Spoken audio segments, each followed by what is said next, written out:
நம்ம Ashwin sweets and snacks export பண்றதுக்கு 7373041434 மற்றும் www.ashwinsweets.com கான்டாக்ட் பண்ணுங்க. தூத்துக்குடியில் விற்பனைக்கு எடுத்துச் செல்லப்பட்ட 50 லட்சம் ரூபாய் மதிப்புள்ள கஞ்சா ஆயில் பறிமுதல் செய்யப்பட்டது. இது தொடர்பாக ராஜேஷ், பிரான்சிஸ் ஆகியோர் கைது செய்யப்பட்டனர்.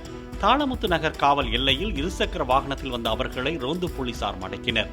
தப்பிக்க முயன்ற அவர்களை பிடித்து சோதனை செய்த போது இருசக்கர வாகனத்தில் இருந்த பைகளில் 5 கிலோ கஞ்சா ஆயில் இருந்தது. ஆந்திராவிலிருந்து கஞ்சா ஆயில் வாங்கி வந்து சிறு பாட்டில்களில் அடைத்து விற்பனை செய்வதாக அவர்கள் தெரிவித்தனர்.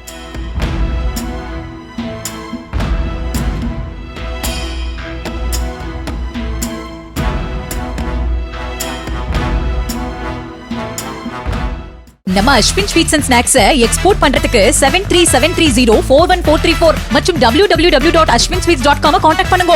பிளே ஸ்டோர் மற்றும் ஆப் ஸ்டோரில் இருந்து பாலிமர் செயலியை QR கோடு மூலம் பதிவிறக்கம் செய்யுங்கள். செய்திகளை உடனுக்குடன் பெறுங்கள்.